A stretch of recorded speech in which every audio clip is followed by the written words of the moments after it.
In this illustration, it is given a uniform chain of mass small m, length small l, hangs on a thread and touches the surface of a table by lower end.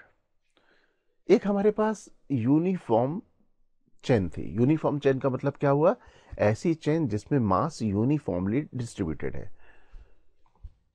अब इसमें दिया हुआ है कि हंग्स on A thread, हमने इस chain के अपर and को एक थ्रेड से अटैच किया और लोअर एंड चेन का एक टेबल के साथ टच कर रहा है. सपोज ये लोअर एंड है और लोअर एंड यहाँ पे टेबल से टच कर रहा है. अपर एंड को मैं थ्रेड से कनेक्ट किए हुए हूँ. Next part of the question says find the force exerted by table on the chain when half of its length has fallen on the table. अब हमने थ्रेड को, जिससे हमने चेन को पकड़ा हुआ था, वो थ्रेड रिलीज कर दिया. अब थ्रेड रिलीज करेंगे तो क्या होगा? चेन फॉल होना शुरू हो जाएगी और फॉल होने के बाद अल्टीमेटली वो टेबल पे इकट्ठी होगी, राइट. इसके बाद यहाँ पे ये भी गिवन है the fallen part does not form the heap. अब जितने भी पार्ट हैं, फॉलन पार्ट हैं, वो हीप नहीं बना रहे हैं. इसका मतलब क्या हुआ कि चेन की लेंथ है टेबल के सरफेस के पैरेलल इकट्ठी होती जा रही है. That means each and every part of the chain, हम लोग उसे लिंक कह सकते हैं कि हर एक लिंक टेबल से कोलाइड करता है और फाइनली रेस्ट में आ जाता है और टेबल के सरफेस के पैरेलल इकट्ठा होना शुरू हो जाता है. तो हमें यहाँ पे मालूम करना है कि टेबल की नॉर्मल रिएक्शन चेन पे उस वक्त कितनी होगी जिस वक्त चेन की हाफ लेंथ टेबल पे फॉल हो चुकी है, जिस समय L/2 लेंथ टेबल पे है और दूसरे लिंक हैं वो लगातार कोलाइड करते जा रहे हैं. तो उस टाइम जिस समय L/2 लेंथ फॉल हो चुकी है, उस सिचुएशन में हमें यहाँ पे normal reaction offered by table on the chain calculate करनी है.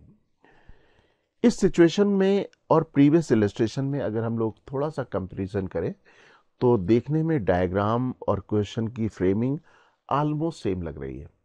लेकिन इस इलस्ट्रेशन में और प्रीवियस इलस्ट्रेशन में डिफरेंस क्या है? Previous illustration में chain was moving with a constant velocity, but in this particular case chain is moving under gravity. हमने चेन को रिलीज किया हुआ है तो इसके जो लिंक है वो अंडर ग्रेविटी मूव कर रहे हैं और टेबल के साथ कोलाइड कर रहे हैं. दैट मीन्स जो भी लिंक टेबल के साथ कोलाइड करता है उसकी वेलोसिटी हमारे लिए कांस्टेंट नहीं है. एक के बाद दूसरे लिंक हिट करेंगे डिफरेंट डिफरेंट वेलोसिटी से, जबकि प्रीवियस केस में velocity of the chain was constant. तो जितने भी लिंक टेबल पे हिट कर रहे थे वहां पे उन लिंक की वेलोसिटी कांस्टेंट थी, राइट. तो यहाँ पे थोड़ा सा डिफरेंट है क्वेश्चन. अब हम लोग यहाँ पे एनालाइज करने के लिए इसका डायग्राम ड्रॉ कर लेते हैं नेक्स्ट पेज में. So let us make the diagram to the next page और ये हमारे लिए हो जाएगी initial condition. This the initial condition. अब हम लोग ड्रॉ करते हैं फाइनल कंडीशन. फाइनल कंडीशन है जब ये L/2 लेंथ यहाँ से फॉल हो जाए, दैट मीन्स ये जो अपर एंड है वो लोअर हो जाए, फॉल होके L/2 लेंथ नीचे चला जाए और ये जो L/2 लेंथ फॉल हो चुकी होगी वो टेबल के सरफेस के पैरेलल इस तरह से एडजस्ट हो जाएगी. तो हम लोग कह सकते हैं कि this length is L/2 and this is again L/2, right. अब यहाँ पे जो लिंक, ये वाला लिंक जहाँ पे मैंने पेन रखा हुआ है, ये मूव कर रहा होगा और इस टेबल को हिट कर रहा होगा. अगर टेबल को हिट कर रहा होगा तो ये थ्रस्ट फोर्स इंपोज कर रहा होगा. और साथ साथ हम लोग यहाँ पे देख सकते हैं कि ये जो लिंक है वो लगातार इस मास में ऐड होता जा रहा है. That means mass of our system under consideration is not constant. ये जो सिस्टम हमने ड्रॉ किया हुआ है, this is the variable mass system, right. और वेरिएबल मास सिस्टम के लिए फोर्स इक्वेशन के बारे में हम लोग जानते हैं. The force equation for the variable mass system is the summation of the external force plus thrust force, और वो दोनों फोर्सेस का समेशन बनता है net force. That is thrust force, this is thrust force, external force, और ये हमारे पास हो गया नेट फोर्स. यहाँ पे एक्सटर्नल फोर्स क्या हो जाएगा? सिस्टम में लगने वाला एक्सटर्नल फोर्स होगा normal reaction offered by table और ग्रेविटी फोर्स. थ्रस्ट फोर्स जो लिंक कोलाइड करती है टेबल से, उस ड्यूरेशन में थ्रस्ट फोर्स आएगा, उसकी बात हम लोग यहाँ पे करेंगे. और हम लोग इसकी वैल्यू भी जानते हैं, ये होती है v relative multiplied by dm by dt, और f नेट को भी हम लोग लिख सकते हैं m multiplied by dv by dt। इस इक्वेशन में अगर हम लोग देखें तो ये v relative is the relative velocity of the mass जो मेन बॉडी में अटैच हो रहा है, उसकी रिलेटिव वेलोसिटी मेन बॉडी के रिस्पेक्ट में। दैट मीन्स इस चेन के रिस्पेक्ट में हमें इस लिंक की वेलोसिटी को यहाँ पे कैलकुलेट करना होगा। dm by dt is the rate of joining of the mass with the main body, right? और ये जो हमारे पास rate of joining of the mass जो है वो डिपेंड करती है कि किस वेलोसिटी से जो लिंक है वो मेन बॉडी में अटैच हो रही हैं, और वो देख सकते हो कि जितनी भी लिंक होंगी वो डिफरेंट डिफरेंट वेलोसिटी से इसको हिट करेंगी। तो ये जो वैल्यू हमारे पास dm by dt की होगी, it will not be constant, ये भी हमें कंसीडर करना होगा। m is the mass under consideration, जिस टाइम में हमने ऑब्जर्व किया हुआ है उस समय का मास है, और dv by dt is the acceleration, right. अब अगर हम लोग यहाँ पे एक्सेलरेशन की बात करें तो हम लोग देख सकते हैं कि जो लिंक है टेबल से कोलाइड करने के बाद इमीडिएट रेस्ट में आ जाती हैं। अगर वो इमीडिएट रेस्ट में आ जाती हैं तो उसकी एक्सेलरेशन के बारे में हम लोग कहेंगे, dv by dt के बारे में कहेंगे, दैट विल बी जीरो। अगर ये जीरो होगा तो ये एफ नेट की वैल्यू भी हमारे पास जीरो होगी, राइट, क्योंकि ये जो हमारे पास लिंक है वो फाइनली रेस्ट में आ जाती है। अब हम लोग इसका फ्री बॉडी डायग्राम ड्रॉ कर लें। फ्री बॉडी डायग्राम में एक तो वेट, ग्रेविटेशन फोर्स mg/2 नीचे की तरफ, लिंक डाउनवर्ड डायरेक्शन में मूव कर रही है। That means thrust force will be in the downward direction. Thrust force applied by link on the main body will be in the downward direction like this, and normal reaction offered by the table on the main body, और main body हमारे पास है, ये जो chain यहाँ पे attach हो चुकी है इस टेबल के साथ, तो नॉर्मल रिएक्शन अपवर्ड। ओके, ये हमारे पास हो गया free body diagram of the fallen part. ये फॉलन पार्ट जैसा कि अभी हम लोगों ने डिस्कस किया था, ये रेस्ट में आ गया। रेस्ट में आ गया तो dv by dt जीरो हो गया। अगर ये जीरो हो गया तो एफ नेट की वैल्यू भी जीरो होगी। अब फोर्स इक्वेशन हम लोग देखें यहाँ पे फ्री बॉडी डायग्राम से, अगर ये इक्विलिब्रियम में आ गया है, रेस्ट में आ गया है, एक्सेलरेशन जीरो हो गया है, तो upward force would be equal to downward force. Upward force है normal reaction and upward direction में, डाउनवर्ड फोर्स है हमारे पास mg/2, राइट, और ये हमारे पास है thrust, right. Now we can write the force equation for the fallen part.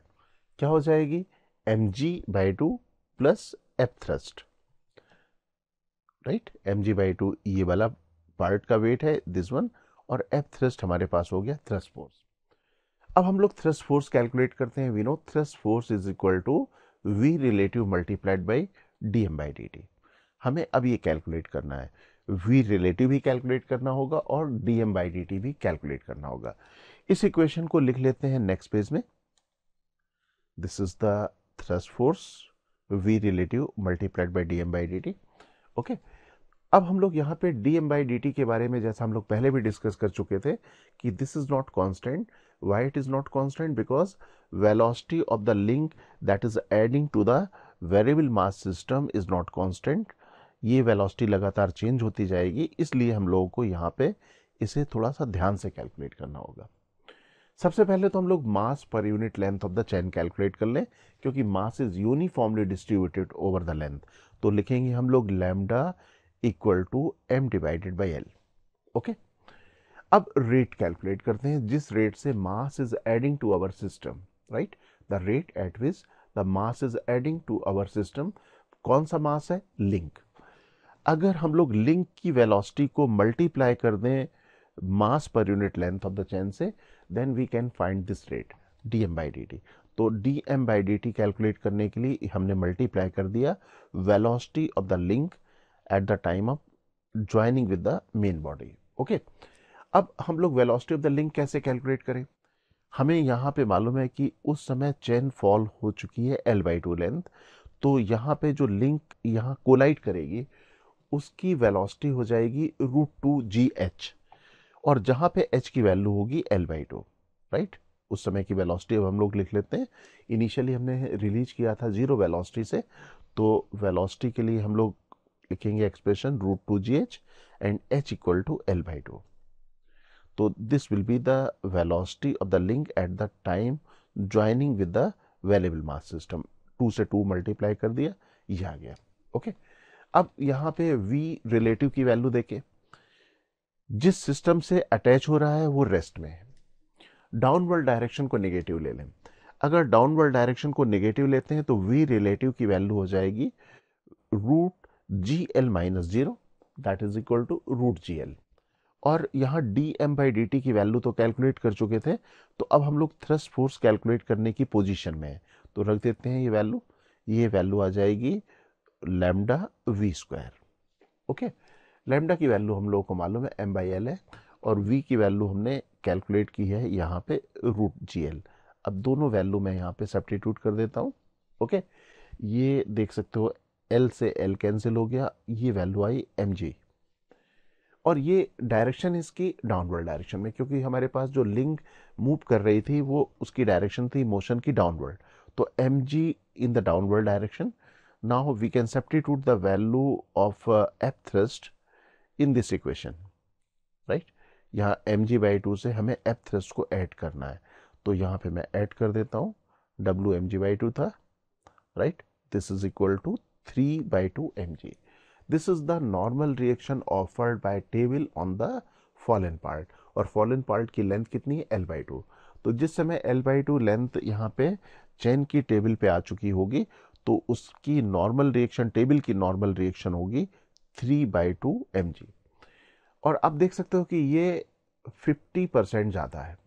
अगर टेबल में वो रेस्ट पे होती, अगर यहाँ पे लिंक ज्वाइन नहीं कर रही होती वेरिएबल मास सिस्टम को, तो हम लोग कहते हैं कि उस समय नॉर्मल रिएक्शन होती एम जी बाई टू, जबकि यहाँ पे नॉर्मल रिएक्शन 3 by 2 mg/2 आ रहा है, 150% हम लोग कह सकते हैं, ये ज़्यादा हो गई। ओके।